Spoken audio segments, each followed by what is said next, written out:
Man, I don't know how I'm going to crack the cat. My quants isn't that great. Especially, how am I going to compete against all these engineers who know quants like the back of their hands?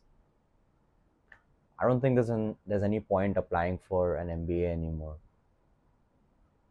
One of the most common misconception that does the rounds here in India is that the CAT is your sole route in terms of getting an MBA admit. And I'm going to be very honest here. I was also under the misconception that the CAT is the end game when it comes to MBA entrance tests in India.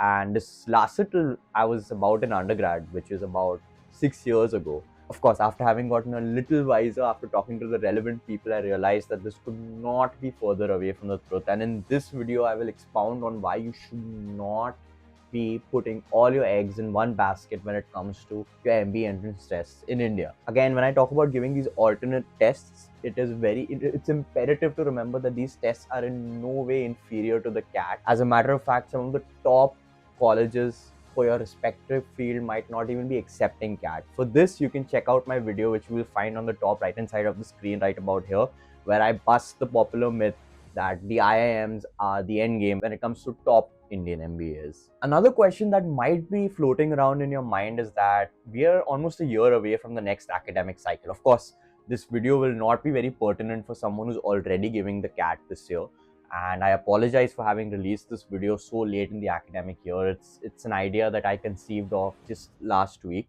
but I do hope to provide some value for people who are going to be preparing for Indian MBA entrance tests in the subsequent years. And yes, this is the right time to start preparing, because make no mistake about it, all the Indian MBA tests, CAT included, are very grueling and require rigorous preparation for most people, unless you're very academically gifted. But even for those who are very academically gifted, it's important to remember that if you're already doing a demanding undergrad program at this point, or actually working, then that makes it the balancing act of balancing your time at uni or at work with your MBA entrance test can get a bit cumbersome if you leave it for the last 6 months. So, and of course, there is absolutely no harm when it comes to preparing early. If you're in your final year of undergrad, you can prepare for the entrance and get an admit at an MBA institute right out of undergrad. Now, do I recommend this? Truth be told, I personally do not think that, even though most Indian MBA colleges accept freshers, I do think, in my humble opinion, that it is important for any prospective students to have some sort of work experience under their belt before they do their MBA. Is it absolutely necessary? No. Do you not get a job if you don't have work X? No. But beyond the placement, I do believe that you have a lot more to offer in the classroom if you have some work experience, provided that you are looking to get back into the corporate zone. Now, if you're using this MBA degree as a way to gain networks and to gain knowledge, then that's a different story altogether. But if your primary purpose is to get back into the workforce, get into a corporate, in that case, I do think that having some relevant work X does not only add to your resume and perhaps give you a slight edge over those who are freshers, but in addition to that, you can also have a lot more meaningful conversations with your other batchmates who may already have work experience. Now, again, coming back to when I was preparing for the MBA entrance test, to give you a background about myself, I did my MBA or my PGPM from Athena School of Management, which is situated here in Mumbai, India, which is where I reside as well. I also did my master's in marketing following that from Purdue University in the US, following which I did come back here in India. But like a lot of guys, I was also preparing for the CAT when it came to my MBA entrance test back. 2020 is when I started preparing for the MBA entrance test, is when I started preparing, and unfortunately the pandemic struck, which brought about untold horrors and tragedy upon all of humankind. And of course, students also suffered as a result, because not everyone was comfortable with a virtual setting and in terms of attending coaching classes. And this may have had a detrimental impact on people who would have preferred an in-person experience. But having said that, I had the good fortune of being able to attend a few in-person classes, because my classes started in January and the lockdown was put in place in March. So in those 2 months, I understood a lot more about the MBA entrance test game. And one of the things that had a profound impact on my understanding of the MBA experience is when one of our professors, the head professor of the institute that I was going to, he told us that not all exams are for everyone, but there is one exam for everyone. So what that essentially means is that even if your CAT has not gone too well, even if out of the 10 MBA entrance tests that you give, 9 haven't gone well, you just need that one entrance test to go well for the scales to be tilted in your favor. And now you might wonder how it's possible for one MBA entrance test to go well as opposed to the others. Now, of course, there is the general consensus that you could just have a bad day on the exam day, but that's not it. The fact of the matter is almost every MBA entrance test is tailored for students depending on their strengths and weaknesses. So, for example, CAT is very heavy on quants as opposed to the XAT, whose quants are not as challenging as CAT, but the verbal section is one of the hardest, if not the hardest, in among all the MBA entrance tests in India. So if your quant is not that great like me, but you have a liking and you have a knack for the English language, then an exam like the XAT might be a better fit for you. Now, does that mean you do not give the CAT? Absolutely not, because when you give the CAT and you prepare for the grueling quants and the logical reasoning of the CAT exam, you are pretty much already prepared for all the other MBA entrance tests, given that the CAT has the hardest quant section in the country. So prepare for CAT and your quants for NMAT, for SNAP, for TISNET, for XAT, for IIFT, they are all sorted out. So even if you do not plan to crack the CAT, it's always better to prepare for it so that your other preparation is also in place. And you know what is another benefit of giving multiple entrance tests? Hear me out.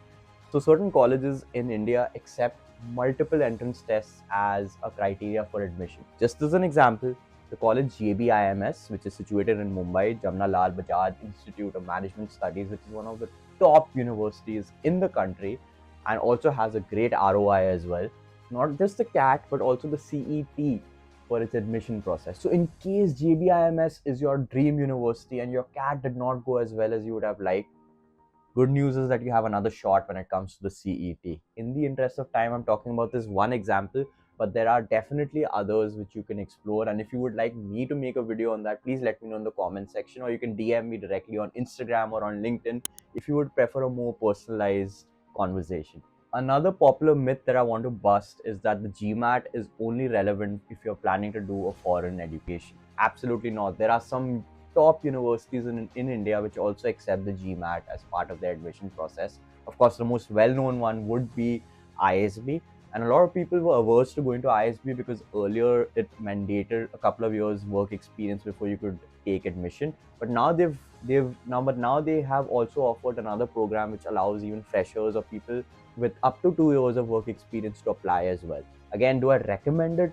Personally, I still think that you should have some work experience before you do your Indian MBA, but the option is available. In addition to ISB, there are also other options such as BITSOM, which is again a new university, a new college, but has great placement figures as per the official records. And there's Great Lakes Institute of Management as well. And if you're looking at colleges which are not in probably the same tier or maybe a tier or two below, the Athena School of Management, which is where I did my MBA from, that also accepts the GMAT as well. And the great news about giving the GMAT is that unlike the other entrance tests which happen only once a year, you can give GMAT multiple times in a year. So even if your first attempt did not go as planned, you can always give another attempt so as to ensure that you get that target score or get into a ballpark score that you're looking for, that you're targeting. So I also want to talk about some of the other exams that you can give if you're planning to do an MBA, some of which I've already mentioned, including the GMAT, the CET. In addition to this, you also have the NMAT, the SNAP, the IIFT, the TISNET, the XAT. So again, this is not an exhaustive list. If you want me to make a more detailed video indicating which entrance test is applicable for which college, I would be more than happy to do that. Let me know in the comment section below and I shall abide. And the beauty of giving these vast collection of exams is, in addition to what I've already mentioned before, that a lot of these entrance tests can be used to apply to different tiered colleges. Now, of course, it's very important to be bifurcating the list of colleges that you're applying into your ambitious, moderate, and backup universities. So again, giving a wide gambit of exams opens up more possibilities for you and widens that list as well, especially if an MBA is something that you're looking to do. So now I really hope that with this video, I have been able to bust the canard that the CAT is the end game when it comes to Indian MBAs, because that's just not true. And if you derived some value from this video, please leave me one of these guys, because it helps immensely with the algorithm. And also, if you're new, please do subscribe and switch on bell notifications so that you do not miss out on any videos. I'm Ratik Datta, and I use this channel as a platform to expound on my personal, professional, and academic experiences and views.